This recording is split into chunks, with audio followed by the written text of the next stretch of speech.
on whether to issue that. Maybe yung iba kasi sinasabi na pag nag-issue yung 20th Congress, then it will make it appear that it's an impeachment case filed in a different Congress, and therefore it bans it violates the 1-year ban. Yung ganun po, pinag-uusapan po namin yan. If necessary and if compliant with the Constitution, then yes. But I am of the opinion na napasa na po namin sa Senate and it should have been proceeded with forthwith. Iboboto tayo ng yes if ever isa lang ito. Ilang kongresista tiniyak na susuportahan pa rin ang impeachment kay Vice President Sara Duterte sa 20th Congress. Michael also claims that I threatened him. Yet, on June 22 and 23, 2025, just this month, just last week, Michael was the one frantically messaging my staff. Sabi niya, quote, "Help me, kinidnap ako at tinatakot ako ng kingdom. Dito ako kinulong sa Glory Mountain. Send rescue now." Witness sa mga kaso laban kay Apollo Quiboloy na si Michael Maurilio alias Rene, kinidnap umano at nasa kustodiya ng Kingdom of Jesus Christ ayon kay Senador Risa Hontiveros. Yun ang titignan pa rin natin, i-connect natin doon sa mga recoveries doon sa Subic recently. So, yun ang tingin ng ating mga operatiba at mga investigador natin. May 4 na layer siya. Babakbakin mo muna bago makita yung tibag. Mahigit sa 700 milyong pisong halaga ng shabu na kumpiska sa Bulacan. Nasabat na droga. Inaalam kung bahagi ng mga naunang na-recover na floating shabu. I opted to declare and request the City Council tomorrow, first session day, to declare the state of emergency, health emergency of the entire city of Manila. Buong lungsod ng Maynila ilalagay sa state of health emergency ng lokal na pamahalaan dahil sa basura.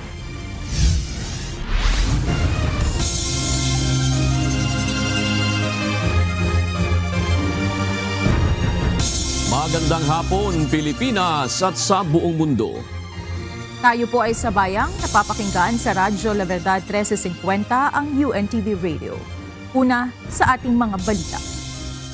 Isiniwalat ni Senator Risa Hontiveros ang ilang ebidensya sa pagsisinungaling umano ni Michael Maurilio o alias Rene na dating tumistigo sa pagdinig ng Senado. Partikular ito sa investigasyon sa mga umano'y pang-aabuso ni Kingdom of Jesus Christ o KOJC leader Apollo Quiboloy. Kaugnay nito, isinasapinal na ng legal team ng mambabata sa mga kaso laban kay Maurilio at sa mga nasa likod ng pagbaliktad ng dating testigo. Ito ang balita ni Asher Cadapan Jr. Binayaran po ako ni Sen. Risa Hontiveros para mag-testify laban kay PRRD, VP Sara at kay Pastor Apollo C. Quiboloy. Lahat ng sinabi ko at kasama ko doon na nag-witness sa Senado ay ginawa lamang ni Sen. Risa upang papagsakin si Pastor at ang buong kingdom at kunin ang kanilang mga ari-arian. Ngayon po ay hinahanap at tinatakot ako ni Sen. Risa. Binayaran at gawa-gawa lang ang mga sinabi sa pagdinig ng Senado laban sa mag-amang Rodrigo at Sara Duterte maging kay Apollo Quiboloy. Ito ang pahayag ni Michael Maurilio na nagpakilalang alias Rene nang tumistigo ito sa pagdinig ng Senado noong February 2024. Kaugnay ito ng investigasyon sa mga umano'y pang-aabuso ng Kingdom of Jesus Christ o KOJC leader na si Quiboloy. Bunsod nito, ipiniresinta ni Senador Risa Hontiveros ang palitan ng email sa pagitan ng kanyang opisina at ni Michael Maurilio. Ayon kay Senador Hontiveros, si Maurilio ang nauna at paulit-ulit na nagpadala ng mensahe sa kanila simula noong December 2023 na nagnanais na magsalita laban sa religious leader. Sabi niya, quote, "Dati rin po akong worker ni Pastor Quiboloy. tumiwalag dahil sa pang-aabuso at pananakit. Ngayon lang nagkaroon ng lakas ng loob dahil na rin sa takot. Baka ipapatay ako, close quote. Taliwas yan sa sinasabi niyang nakumbinsi daw siya na tumestigo para mabayaran. Because we take some time to vet emails, nung pakiramdam niya ay hindi siya pinapansin, he messaged us 2 more times noong December 15, 2023 at January 28, 2024. Nasaan dyan ang pinilit? Bukod dito, nakasaad din umano ang pangalan ng mga Duterte sa pinakaunang salaysay ni Maurilio na siya mismo ang gumawa at nagbigay sa opisina ni Ontiveros. Si Maurilio rin anya ang unang nanghingi ng pera sa opisina ng senadora, taliwas sa bago nitong pahayag na binigyan siya ng 1 milyong piso ng mambabatas. On February 7, 2024, he was the one who asked us for money. Quote, I just want to ask if her office give a financial assistant. I want to buy a new laptop. Close quote. Malinaw ang sagot namin sa kanya. Our office has a strict policy of not providing financial assistance to potential witness and witnesses. Dagdag pa ng senador, kung may nagbayad kay alias Rene ay hindi na siya magtataka kung KOJC ang gumawa nito. Ito ay dahil nagsumbong rin si Maurilio na kinukumbinsi at hinaharas siya ng mga kakilalang KOJC member na bawiin ang kanyang pahayag kapalit ng malaking pera, pagtatago sa kanya at pagbibigay ng magaling na abogado. Michael also claims that I threatened him. Yet, on June 22 and 23, 2025, just this month, just last week, Michael was the one frantically messaging my staff. Sabi niya, quote, help me, kinidnap ako at tinatakot ako ng kingdom. Dito ako kinulong sa Glory Mountain, send rescue now.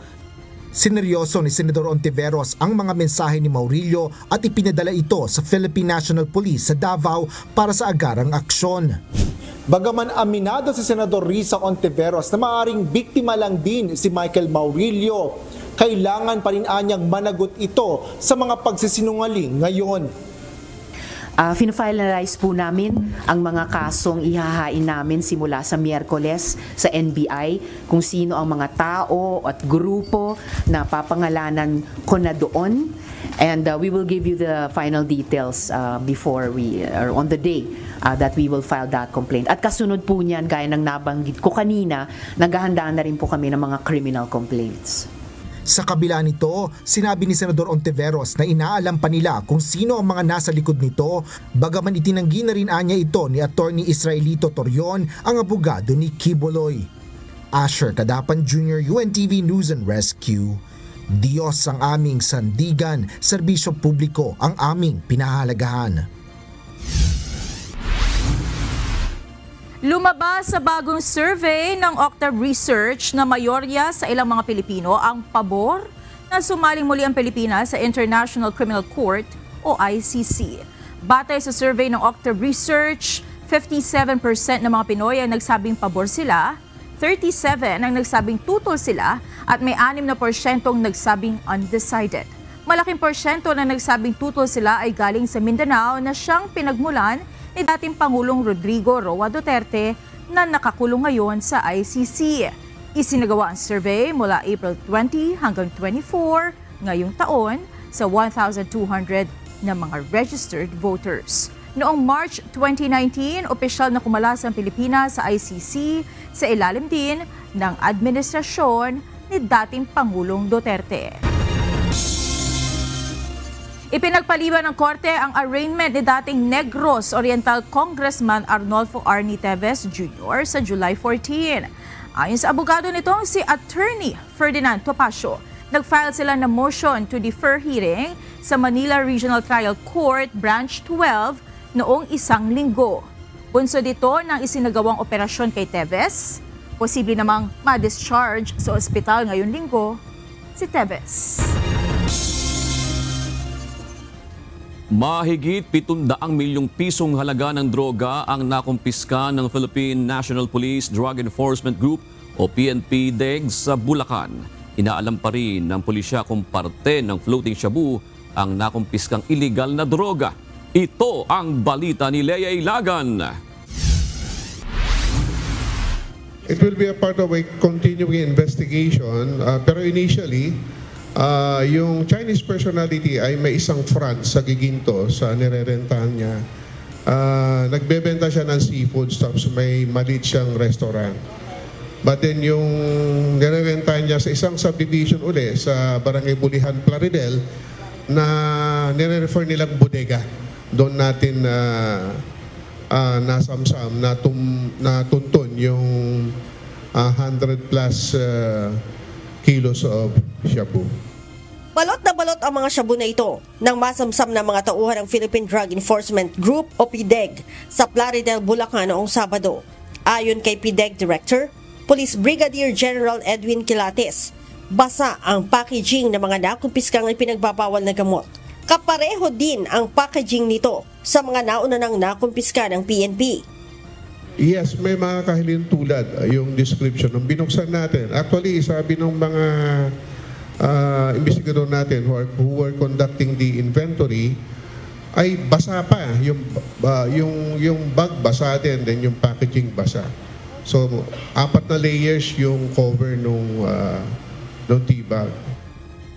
Sinabi pa ni Police Brigadier General Quilates na inaalam pa nila kung parte ng floating shabu ang nakumpiskang nasa mahigit 100 kilo sa Bulacan.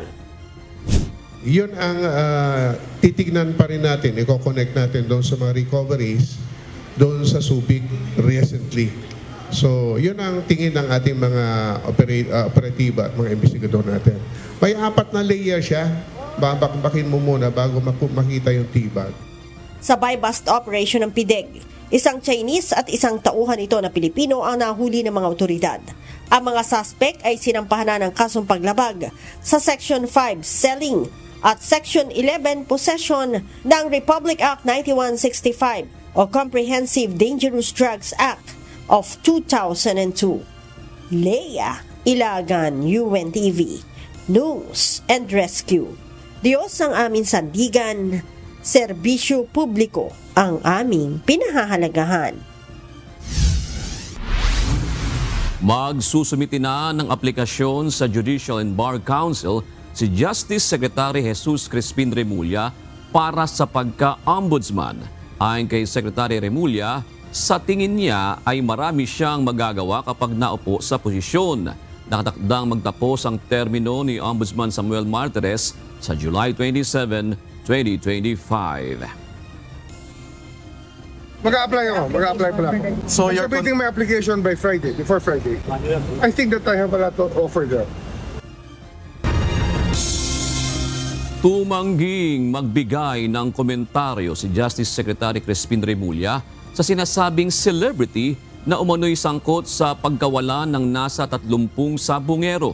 Sinabi ni Secretary Remulla na kasalukuyan pa nilang binavalidate ang mga bagong impormasyon na may kinalaman sa kaso. Hinihintay rin niya ang official statement ng nagpakilalang alias Totoy na ikinokonsidera nilang maging state witness. Statement, meron akong nabasang statement. I don't know if it's an affidavit, parang hindi pa siya police warrant. Wala akong nakita ng firma sa nabasa ko. But he must probably have one of those. Pila ang mga nagain ng mga unang panukalang batas ng mga kongresistang pasok sa 20th Congress. Kabilang sa mga panukala ay may kinalaman sa pagsusulong ng dagdag sahod at benepisyo sa mga mamamayan. Ito ang balita ni Rosalie Caz. You have to remember our lawmakers are representatives of their constituents. So sila nakakaalam kung ano yung sitwasyon sa kanilang mga distrito. Maaring yun yung mga dahilan para dito. Dinagsa ang unang araw ng filing ng House Bills at Resolutions sa Kamara para sa 20th Congress. Opisyal na unang araw din ito sa trabaho ng mga kongresista. Alas 12 ng tanghali ng June 30, araw ng Lunes, inumpisahan ng tanggapin ng House Bills and Index Service ang mga panukalang batas at resolusyon. Bawat isang kongresista, limitado sa 10 panukalang batas ang maaaring ihain. Karamihan sa mga na-file na bill ay may kinalaman sa dagdag sahod at pagsusulong ng kapakanan ng mga manggagawa. Una, yung nakabubuhay na sahod na 1,200 pesos a day. Ito yung kailangan ng isang pamilya para mabuhay ng disente. We support all measures na mag-i-increase ng sahod ng mga manggagawa. Pero primary na tinutuntungan ng manggagawa party list is to repeal first yung RA 6727 para magkaroon muna ng uniform na wage floor. Hindi pumasa ang isinusulong na aumento sa sahod sa 19 Congress dahil naipit sa kakulangan ng panahon at hindi pagkakasundo ng dalawang kapulungan ng Kongreso. Samantala, mayroon ding mga naghain ng panukala para isulong ang kapakanan ng sektor ng mga mahihirap, gayon din ng mga estudyante at mga guro. Isa po dyan ay ang pag-adjust natin ng cash grants sa 4-piece program dahil mula nung ito ay naisabatas noong 2019, hindi po pareho ang halaga ng ang presyo ng ating mga bilihin, kaya nararapat lamang na baguhin po natin yung amount ng cash grant. Tayo po ay nag-file ng bill para magbigay ng allowance sa lahat ng mga estudyante. Si Leyte 1st District Representative Martin Romualdez, Speaker ng 19th Congress, inihain ang House Bills No. 1, 2, 3, 4 at 5 para sa 20th Congress. May kinalaman sa pagreporma sa National Food Authority, exemption ng overseas Filipino workers sa pagbabayad ng premium contribution sa Philippine Health Insurance Corporation, pagbuo ng Philippine Centers for Disease Prevention and Control at iba pa. Samantala, susuportahan naman ng ilang kongresista kung magkakaroon ng certification ang 20th Congress na magpapatunay na isusulong pa rin ang impeachment proceeding laban kay Vice President Sara Duterte. If necessary and if compliant with the Constitution, then yes. But I am of the opinion na napasa na po namin sa Senate and it should have been proceeded with forthwith. Kaya definitely maboto tayo ng yes if ever isa lang ito. Ayon naman kay San Juan City Representative Bel Zamora, isang House prosecutor, pinag-aaralan nila kung maglalabas pa ba ng certification o hindi na ang 20th Congress na magpapatunay na ipoperso nila ang impeachment laban kay VP Sara. We haven't decided on whether to issue that. Maybe yung iba kasi sinasabi na pag nag-issue yung 20th Congress, then it will make it appear that it's an impeachment case filed in a different Congress and therefore it bans it violates the 1-year ban. Pinag-uusapan po namin yan. Pero panindigan ng kongresista, may compliance o wala sa second order ng Senate Impeachment Court, hindi ito hadlang para maisagawa ang impeachment trial. Rosa Licoz, UNTV News and Rescue. Diyos ang aming sandigan, serbisyo publiko ang aming pinahahalagahan. Ipatutupad na sa July 18 ang dagdag na 50 pesos sa sahod ng mga minimum wage earners sa National Capital Region. Ito'y matapos aprubahan ng NCR Regional Tripartite Wages and Productivity Board ang dagdag sahod.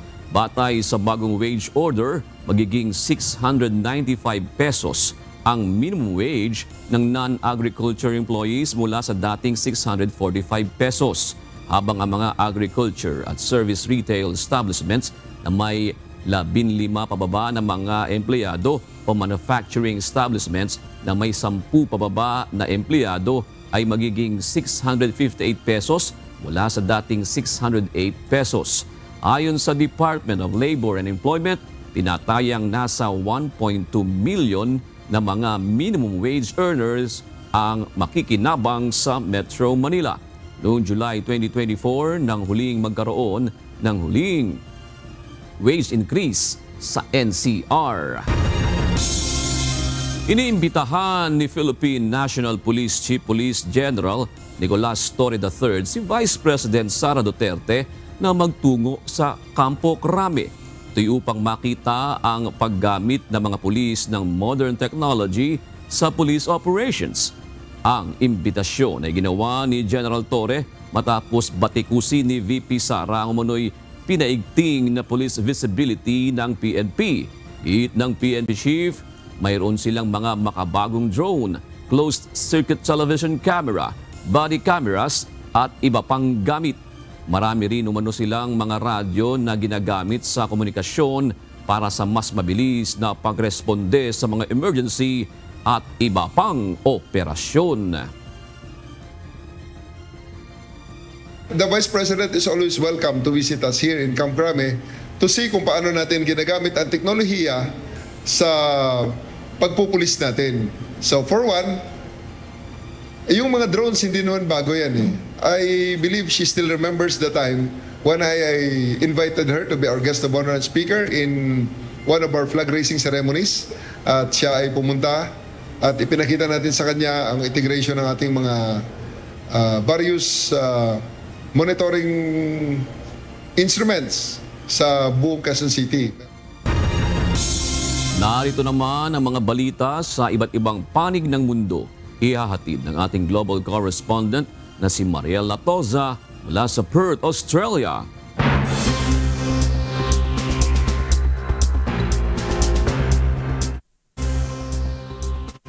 Nagbabala si US President Donald Trump na muling bobombahin ang Iran kung patuloy itong magpapayaman ng uranium para makagawa ng nuclear weapon. Sa kanyang social media post, tinawag ni Trump si Iranian Supreme Leader Ayatollah Ali Khamenei na walang utang na loob matapos umano niya itong iligtas mula sa tiyak na assassination. Samantala, tinanggihan ng Iran ang kahilingan ng International Atomic Energy Agency o IAEA na inspeksyonin ang mga pasilidad na binomba ng US at Israel dahil sa kabiguan ng IAEA na kondinahin ang ginawang pag-atake sa Iran. Muli ring itinanggi ng Iran ang intensyong gumawa ng nuclear weapons at iginiit na ang mga pahayag ni Trump ay political exaggeration lang. Ipinagutos ng Israel ang paglikas ng mga Palestino mula sa Gaza City at Jabalia patungong Al-Mawasi kasabay ng pinalawak na opensiba ng Israel Defense Force sa Northern Gaza. Sa kabila nito, patuloy na nananawagan si US President Donald Trump para sa ceasefire deal at agarang pagpapalaya ng mga bihag mula sa Hamas. Muli rin itong binatikos ang paglilitis kay Prime Minister Benjamin Netanyahu at sinabing nakakaantala ito sa ceasefire deal. Ayon pa kay Trump, kasalukuyan nang nakikipagnegosasyon si Netanyahu sa Hamas para makamit ang isang usapang pangkapayapaan. Muling nanawagan si Ukrainian President Volodymyr Zelensky sa iba't ibang world leaders na pairali na ang mas mabigat na parusa laban sa Russia. Giit ni Zelensky, ang mga sanksyon ay epektibong paraan upang pigilan ang kakayahan ng Moscow na ipagpatuloy ang digmaan. Ito ang balita ni Sunny Cos. Зараз санкції повинні бути одним з ключових пріоритетів. Санкції світу проти Росії. Dapat gawing prioridad ang pagbibigay ng international sanctions sa Russia. Ito ang binigyang diin ni Ukrainian President Volodymyr Zelensky matapos lagdaan ng isang kautusan na umaangkop sa sanctions policy ng Ukraine sa mga bansa ng European Union at G7. Inihayag din ni President Zelensky na may balak ang Ukraine na ipatupad ang mga parusa ng EU kontra Iran na kilalang kaalyado ng Russia. Так само на 100% синхронізуємо пакет європейських санкцій щодо режиму в Ірані. Там багато діячів, багато компаній і не тільки те, що стосується військового виробництва та схем зовнішнього терору проти сусідів в регіоні, але й внутрішніх репресій в Ірані. Kahit hindi naaprobahan ng EU ang ika-18 na sanction package laban sa Russia dahil sa pagtutol ng Slovakia, nanawagan si Zelensky na huwag panghinaan ng loob ang mga bansa. Layunin ng sanctions ng EU na putulan ng pinansyal na kakayanan ang Russia para ipagpatuloy ang kanilang agresyon sa Ukraine. Sa kabila nito, iginiit ng Moscow na handa ang kanilang ekonomiya sa mga sanctions at patuloy umano nitong nalalagpasan ang mga restriksyon sa tulong ng mga kaalyadong bansa. Sanicos, UNTV News and Rescue. Diyos ang aming sandigan, serbisyo publiko ang aming pinahalagahan. 2 bombero ang nasawi matapos pagbabarilin habang rumiresponde sa isang sunog sa Canfield Mountain Nature Area sa Coeur d'Alene, Idaho. Ayon kay Kootenai County Sheriff Bob Norris, pinaputukan ng high-powered rifle ang mga biktima at posibleng may sibilyan ding nadamay sa insidente. Ayon sa mga otoridad, natagpuan ng SWAT team ang katawan ng suspect sa lugar ng insidente kaya inalis na ang shelter-in-place warning. Bagamat napatay na ang suspect, nananatiling aktibo ang sunog kaya pinapayuhan pa rin ang mga residente na manatiling alerto. At yan ang mga balita mula sa iba't ibang panig ng mundo. Mula rito sa Perth, Australia, ako si Maria Latoza. Magandang gabi. Matagal nang usapin ang pagkakaroon ng sariling produksyon ng langis sa Pilipinas, lalo na't pataas na ng pataas ang presyo ng produktong petrolyo. Ngunit ayon sa Department of Energy, aabutin pa ng 15 taon ang pag-aaral bago makapag-produce ang bansa. Samantala, naglabas na ng framework ang DOE para sa proposal na pagtatayo ng commercial nuclear power plant sa bansa. Ito ang balita ni JP Nunez. You're looking at 10 to 15 years bago magkaroon ng actual production from exploration, discovery, development. So, patuloy na naghahanap ng mga paraan ang Department of Energy para maging independent at stable ang supply ng langis sa bansa. Ayon kay Oil Industry Management Bureau Director Rino Abad, nagsasagawa ng exploration ang ahensya sa potensyal na pwedeng pagkunan ng sariling langis sa ating teritoryo. Ngunit maaari pa itong abutin ng 15 taon.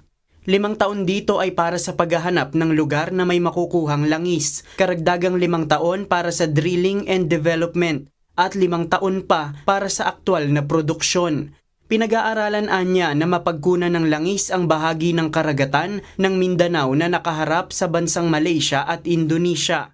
Ayon kay Director Abad, kung ang ibang bansa ay nakakakuha na ng langis sa kanilang teritoryo, maaaring makakuha rin tayo sa ating bansa. With the same geological age nung area, hindi malayo na makahanap din tayo ng ganong mga resources, oil and gas dito sa side naman natin. Sa ngayon, dahil umaasa lang ang Pilipinas sa supply galing sa ibang mga bansa at apektado ang presyo nito sa pandaigdigang merkado, magpapatupad ang DOE ng mga paraan para maibsan ang bigat ng tumataas na presyo ng petrolyo. Ang ating talagang option ngayon is discount promo, fuel subsidy program. Kung malakihan ang increase, we need to talk to oil companies for staggered price increases. Umaasa naman ang DOE na dahil sa ceasefire ng Israel at Iran, tuluyan pang bababa ang presyo ng petrolyo sa mga susunod na linggo ng 4 piso hanggang 5 piso kada litro. Mukhang may mataas na chance na tuloy-tuloy ang decrease ng price. Samantala, naglabas naman ang kagawaran ng proposed Department Circular para magkaroon ng integration ang nuclear energy sa supply ng kuryente.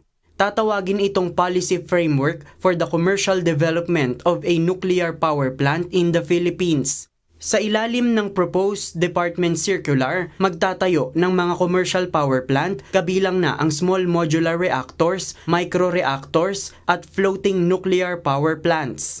Ayon sa ahensya, ang nuclear energy ay makapagbibigay ng stable at predictable na supply ng kuryente. Nakapost sa social media page ng DOE ang proposed Department Circular at inihihingi nila ito ng komentaryo sa publiko at iba pang stakeholders. JP Nunez, UNTV, News and Rescue. Diyos ang aming sandigan, serbisyo publiko ang aming pinahahalagahan. Matapos ang ilang magkakasunod na linggo ng oil price hike, magpapatupad na ng rollback bukas ang mga kumpanya ng langis. Base sa anunsyo ng mga oil companies, bababa ng 1 peso and 80 centavos ang kada litro ng diesel, habang nasa 1 peso and 40 centavos naman ang magiging bawas sa presyo ng gasolina at mahigit 2 pisong rollback sa kerosene. Nauna nang sinabi ng Department of Energy na pangunahing dahilan ng rollback sa langis ay ang ceasefire sa pagitan ng Israel at Iran. Bukas ang Senado sa mga panukala at panawagang buksan sa publiko ang BICAM budget deliberations. Ayon kay Senate Secretary Renato Bantug, may karapatan ng mga Pilipino na malaman at maunawaan kung paano binabalangkas ang pambansang pondo ng bansa. Isa rin ito sa mga unang panukalang batas na naihain sa unang araw ng Senado sa ilalim ng 20th Congress. Ito ang balita ni Asher Kadapan Jr. So in this case, dahil sa hindi magandang mga nabalitaan namin, that we have yet to prove na nangyari in the 2025 budget, we will make sure and we will suggest that the Bicameral Conference Committee be open to the public for scrutiny at talagang full transparency. Definitely in favor. Ito ang tugon ni Senador Vicente Tito Soto III sa gitna ng mga panawagan para sa pagbubukas sa publiko ng bicameral deliberation para sa panukalang pambansang pondo. Ayon sa Senador, ito ang kanyang tiniyak noong siya ay nagsilbi bilang tagapangulo ng Senado, maging ito ay full Bicam Conference Committee o maliit lang na bersyon. Kaugnay nito, isaan niya sa mga unang ihahain niyang panukalang batas sa Senado sa 20th Congress ay ang Freedom of Information Bill. Ayon naman kay Senador Risa Ontiveros, budget debates pa lang noong 2024 hanggang sa 2025 budget ay ipinanawagan na niya ito. Partikular na ang pagbubukas sa media at sa publiko ng buong proseso ng budget making hanggang sa BICAM. Aasahan ko na sometime within the 20th Congress ay gawin na namin iyon para din mas makalahok yung ating publiko at yung mga advocates sa ating publiko dun sa efforts namin sa loob ng Senado gawing mas transparent yung budget making process. Binigyan din naman ni Senador Joel Villanueva na noon pa lang ay hangad na nila na magkaroon ng transparency sa mga deliberasyon kaugnay ng panukalang budget. Hindi ko alam saan nanggagaling yun. Biglang may nagsasuggest but it's been there at hindi naman nawawala po yun. Laging invited ang members of the media at any Tom, Dick or Harry can actually attend our hearings and BICAM conferences. And again, hindi lang po sa budget kundi sa bawat panukalang batas na aming tinatalakay dito sa Senado. Naglabas naman ng sentimiento si Senador Amy Marcos kaugnay ng panukalang pagsasapubliko ng BICAM sa budget. Aniya, kinailangan niya pang tumayo sa plenaryo noong nakaraang taon upang isiwalat ang katotohanan kaugnay ng BICAM report para sa 2025 General Appropriations Bill. Nauna pa niya nitong sinabi sa tagapangulo ng Senado na ipaalam sa BICAM members ang mga amyenda sa naturang report bago ang ratifikasyon nito, ngunit hindi ikinonsidera ang kanyang hiling.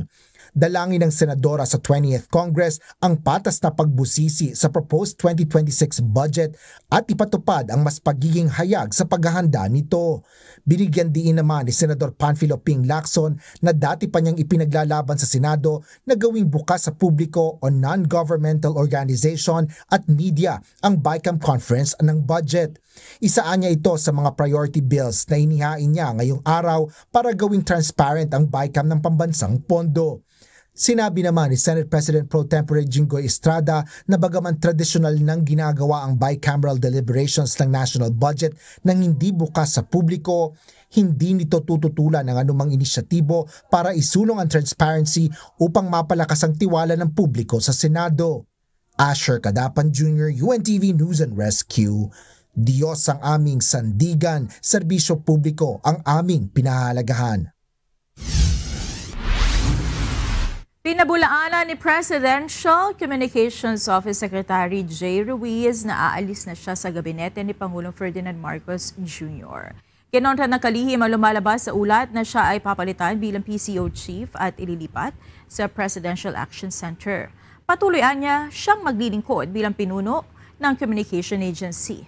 Samantala, nanumpa na sa tungkulin bilang bagong Commissioner ng Bureau of Customs si Ariel Nepomuceno. Papalitan ni Nepomuceno si Bienvenido Rubio, bagong Customs Chief Naglingkod si Nepomuceno bilang Executive Director ng National Disaster Risk Reduction and Management Council at Undersecretary ng Office of Civil Defense. Basura sa lungsod ng Maynila ang dinatnan at tinutukan ni Mayor Isko Moreno Dumagoso sa unang araw ng pagbabalik nito sa pwesto. Ayon sa bagong alkalde, nais niyang magdeklara ng state of health emergency sa Maynila dahil sa problema sa basura. Ito ang balita ni Ivan Alvarez. I opted to declare and request the City Council tomorrow, first session day, to declare the state of emergency, health emergency of the entire city of Manila. Sangkaterbang basurang hindi nakokolekta. Ito ngayon ang numero 1 problema sa Maynila. Ayon kay Mayor Isko Moreno Dumagoso, bukas na bukas ay ilalapit niya sa konseho ng lungsod na ideklara na ang state of health emergency sa buong Maynila. Talagang sasabog ang Maynila sa baho, sa eyesore, at higit sa lahat, panganib na dulot ng basura sa kalusugan ng ating mamamayan. Kasama sa mga dahilan nito ay ang pagbitaw sa kontrata ng ilang waste management firms dahil sa bayarin umano ng nakaraang administrasyon na umabot na sa 950 million pesos. Kabilang na ang PhilEcology Systems Corporation at Metro Waste Solid Waste Management Corporation. Ayon sa sulat na isinumite ng mga ito, hindi nila makolekta ang kaukulang bayad para sa kanilang mga serbisyo. Sa ngayon ay sinusubukan pa ng UNTV News and Rescue na kuhanin ang pahayag ng 2 kumpanya tungkol sa issue. Isa ito sa napakaraming takbat ng basura na makikita mo kapag dumaan ka sa lansangan ng Maynila. Ayon kay Mayor Isko, unang aksyon, hakutin ang lahat ng basura na makikita sa bawat sulok ng lungsod. At salamat naman at positibo itong tutugunin ng Lionel for free. And tomorrow, we'll deal with the City Council about it with all other necessary legal means to acquire the services to immediately confront the problems in the coming days. Ayon sa bagong upong alkalde, hindi sila titigil hanggat hindi natutuldukan ang suliranin na ito, kaya naman nakikipagtulungan na rin sila sa lahat ng concerned agency, mapalokal o nasyonal man. Samantala, bukod anya sa serbisyong ito, pananagutin rin ang mga taong nagdulot ng ganitong problema sa lungsod. So there is accountability, but that's the least of our problem for the meantime, because we are in a terrible state and I don't like that. Kawawa naman ang tao. But yes, there is. Confirm. And we'll throw the books to them. Ivan Alvarez, UNTV News and Rescue. Diyos ang aming sandigan, serbisyo publiko ang aming pinahahalagahan. Maaaring magsilbi bilang acting mayor ng Davao City si Vice Mayor Baste Duterte. Ito ay sa gitna ng pagkakadetain sa The Hague, Netherlands ng nanalong kandidato na si dating Pangulong Rodrigo Duterte. Paliwanag ni Commission on Elections Chairperson George Erwin Garcia, batay ito sa Rule of Succession na nakasaad sa Local Government Code. Ngunit paglilinaw ni Garcia, ang may pinal na pasya rito ay ang Department of the Interior and Local Government o DILG. Kung sino ngayon ang uupo, kung sino pa uupuin, ano nangyari sa nanalong kandidato, yan po ay call na ngayon, ngayong araw na to, mamayang 12:01 ng DILG. Isang hamon at aral para sa Commission on Elections ang naging kaso ni dismissed Banban Mayor Alice Guo. Sa isang ambush interview kanina ay giniit ni COMELEC Chairman George Erwin Garcia na ministerial lamang ang duty nila sa pagtanggap ng mga Certificate of Candidacy. Kaya hindi sila maaaring humatol o magdesisyon sa citizenship ng isang kandidato base lamang sa itsura nito. Ang pahayag ay kasunod na desisyon ng Korte sa Maynila noong June 27 sa ilalim ni Presiding Judge Liuliwa Bidalgo Buku. Dito, idineklarang void ang kanyang termino sa pagkaalkalde ng Banban matapos umanong mapatunayan na si Alice Liel Guo at Guo Waping ay iisang tao. Inalis sa pwesto ni Philippine National Police Chief, Police General Nicolas Torre III ang isang Chief of Police sa lalawigan ng Rizal dahil anya sa deskarteng tamad ng mga tauhan nito. Ayon kay General Torre, nakarating sa kanyang kaalaman na mayroong negosyante na humingi ng tulong sa isang estasyon ng pulisya sa Rizal. Anya, nanakawa ng mga ito ng 600,000 piso ng kanyang 2 tauhan. Sa halip na tulungan, binigyan lamang anya ang negosyante ng blotter extract at pinauwi na. Kaya naman, pinakilo si Chief PNP ang Rizal Provincial Police Office at tinawagan ang mga ito ang Negros Police na address ng isa sa mga sospek. Dito na nila naaresto ang isa sa mga sospek kung saan nakuha pa ang 500,000 piso.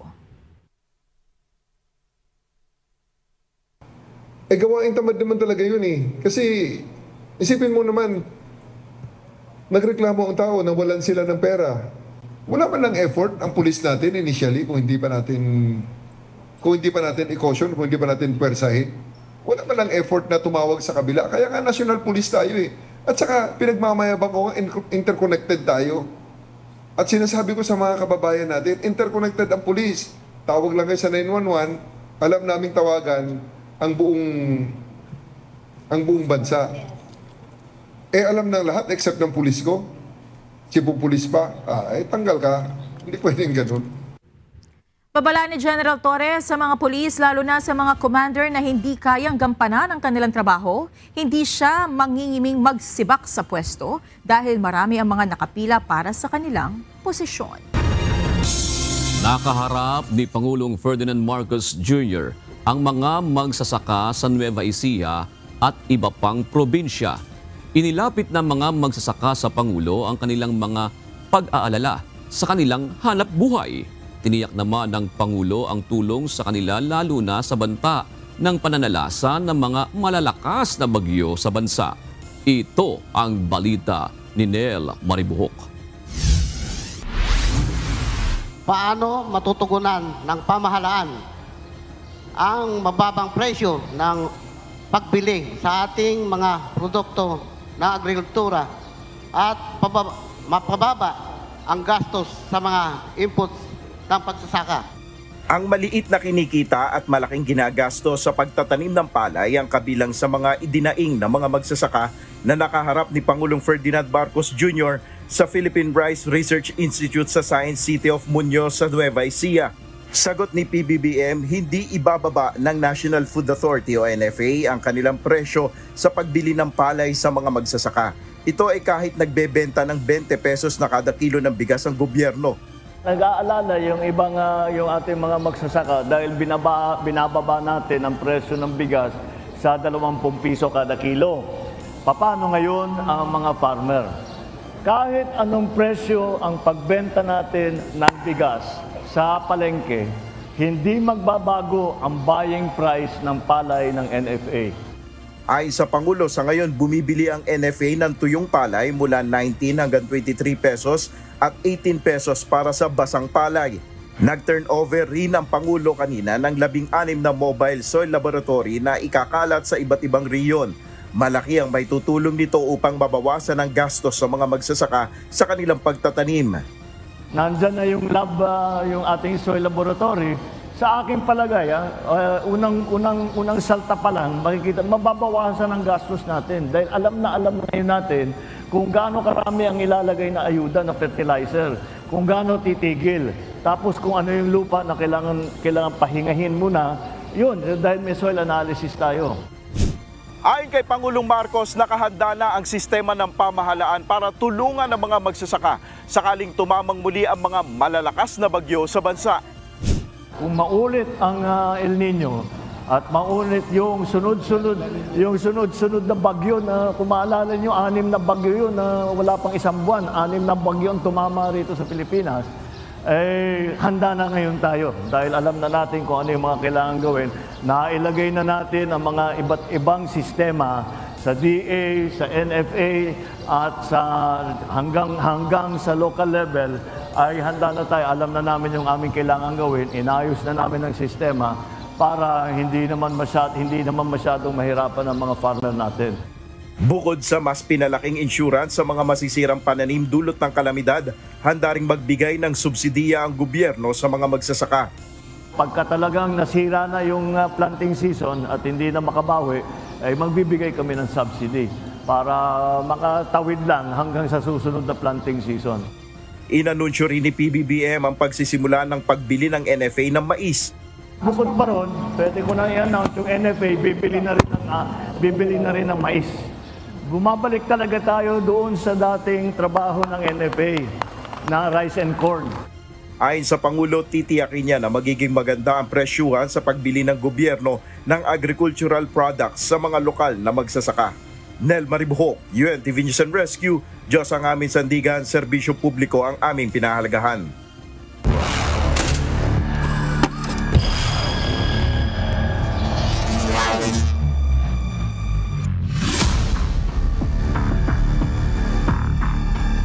Balik aksyon sa volleyball court kahapon para sa do-or-die match ang PNP Lady Patrollers at BFP Lady Firefighters.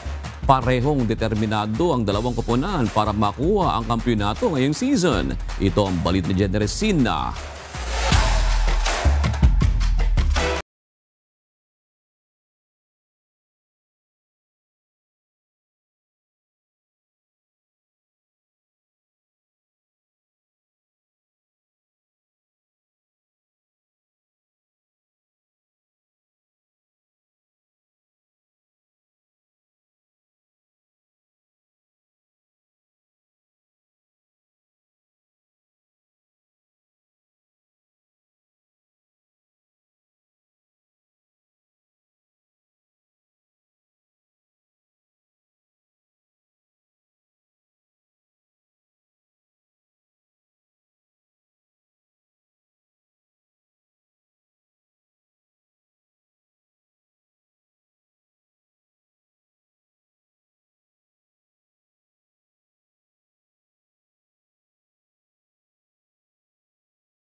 Papasalamat po kami ngayon sa Panginoon kasi binigay po niya sa amin this time yung championship po and lahat po ng sacrifices namin ang nagbunga naman po. At para kay Police Senior Master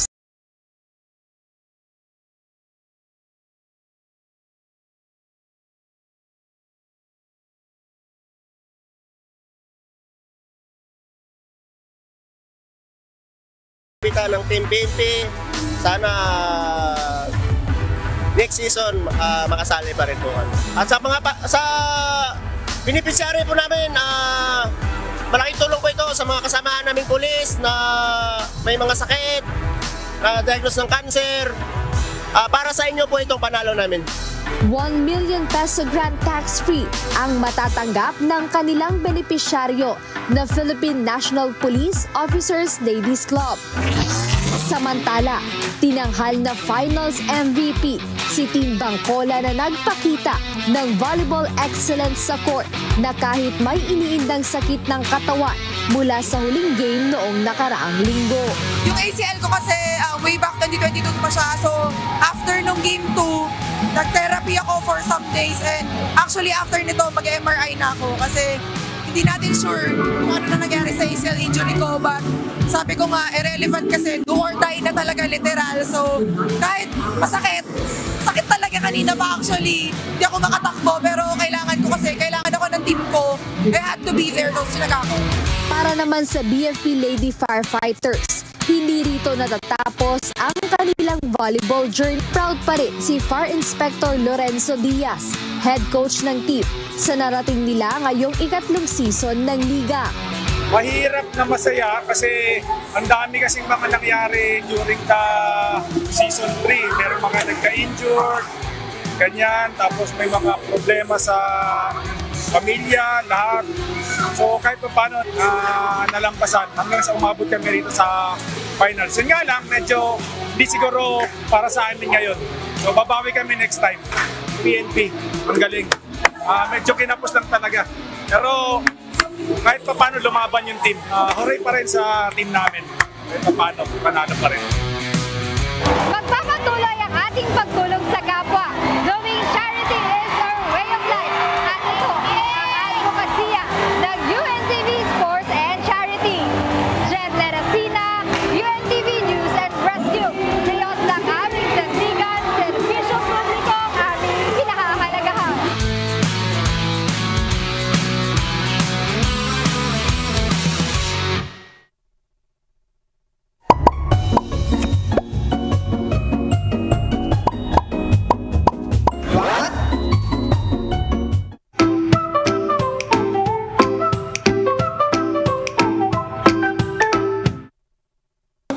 Yung bigla kang napaisip, parang nangyari na to o kaya parang nakita ko na to.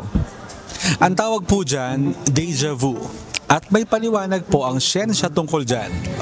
Sa tingin ko na nangyayari yun kasi kunwari may specific event na na-experience ka, then at the same time may na-experience ka and na nangyari sa'yo na event na medyo familiar or medyo significant na parang halos magkaparehas na feeling. Kasi minsan na-experience ko din siya. Siguro dahil pagka routine mo siyang ginagawa, yung isang bagay. Minsan pagpupunta ka sa isang place na same yung damit mo, minsan same yung mga nakikita mong tao. Parang feeling mo minsan, naulit siya ulit. Ang deja vu ay short-term memory glitch sa utak. Kapag may naranasan kang bagong sitwasyon, nag-activate ang hippocampus, ang bahagi ng utak na nagpoproseso ng memorya. Minsan, nagkakaroon ng misfire o delay. Nai-store agad ang moment sa long-term memory kahit kaka-experience mo pa lang. Ang nangyayari, nagmumukhang pamilyar ang bagong eksena kasi naghalo ang new at old memory signals. Kaya parang nakita mo na kahit hindi pa.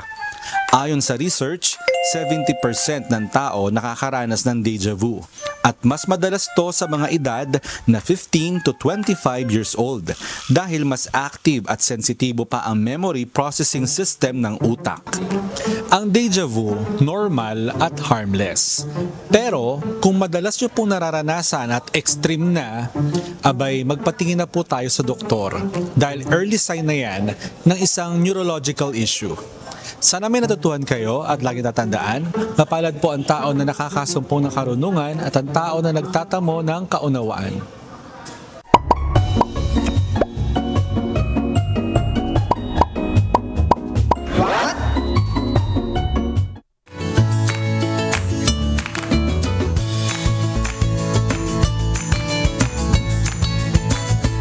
Yan, unang araw ng bukas ang unang talagang araw ng mga elected, di ba? Pero doon sa Maynila talaga, basura. Talagang, actually, nung nakaraang linggo pa yung pinapakita ni Yorme, yung naka-drone shot pa nga, di ba? Kung gaano katindi yung basura dyan sa may bandang Divisoria, yung mga yung dati pa rin, bumalik, yung sabihin. Oo, yun. Isa yun sa mga napansin ko nung nitong mga nakaraang taon. Yung dati, kasi sa Divisoria, usually dumadaan kami dyan pag may mga binibili kami mga supply. Sumikip ulit. Tapos nagbalik yung mga nagtitinda sa daan. Tapos yung basura nga, parang hindi masyadong naman. Naranasan ko yun eh. Minsan may pinuntahan ako doon, parang may kinausap ako. Gabi na. Paglabas ko, Santo Cristo yung tayo, no, Ilaya.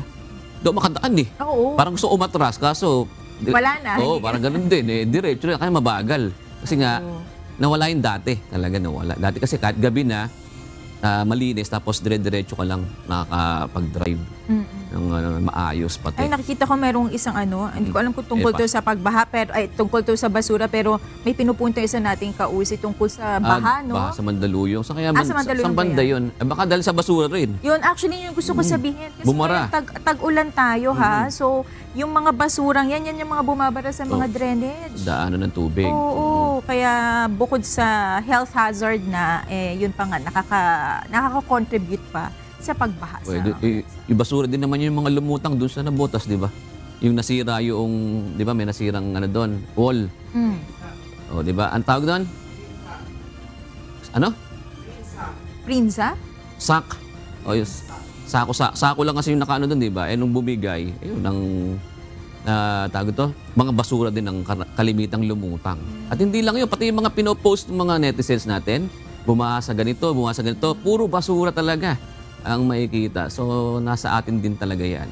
Mga ka-OC, huwag tayong magtapon ng basura kung saan-saan, ibig sabihin. Oo, basura mo, bulsa mo. Yeah. Madalas kong ginagawa. Kung wala kang makitang basurahan, ibulsa mo muna, lagay mo sa bag mo, huwag mo itatapon sa daan. Sige. Meron tayong mga komentaryo ba? Wala. Wala. Pero meron tayong shoutout sa ating mga ka-OC ngayong araw po ng Lunes. Salamat po shoutout kina Joe Art, Mandagit Tones at Alberto Masilang, gayon din po kay Richards Moral. Parang kilala ko yun, Richards Moral. Sige. Oo. At happy Monday din po kina Alain Arandela, Alberto Cubero Lucero, at Elmer Rodriguez. Alam ko, calling card yung nasa likod natin eh. Ang dami Pangalan na sa likod. Sige. At syempre po sa ating mga kasambahay, kung may mga istorya pa po kayong nais balikan sa Ito ang Balita, pwede niyo po itong muling mapanood sa aming mga official social media account. Magtungo lamang po sa UNTV News and Rescue YouTube channel at i-click ang subscribe button. Gaya din sa aming Facebook, Instagram, X at TikTok accounts. Mapapanood niyo rin po rito ang iba pang news programs ng UNTV, pati na iba pang video ng nag-iisang public service channel. Kaya subscribe, like, and share. Narito naman ang salita ng Diyos na ating sandigan. Nasa aklat ng unang Juan 3:7-10 na nagsasabi, Bumunti kong mga anak, huwag kayong padaya kanino man. Ang gumagawa ng katwiran ay matuwid, gaya niya na matuwid. Dito nahayag ang mga anak ng Diyos at ang mga anak ng Diablo. Ang sinumang hindi gumagawa ng katwiran ay hindi sa Diyos, ni ang hindi umiibig sa kanyang kapatid.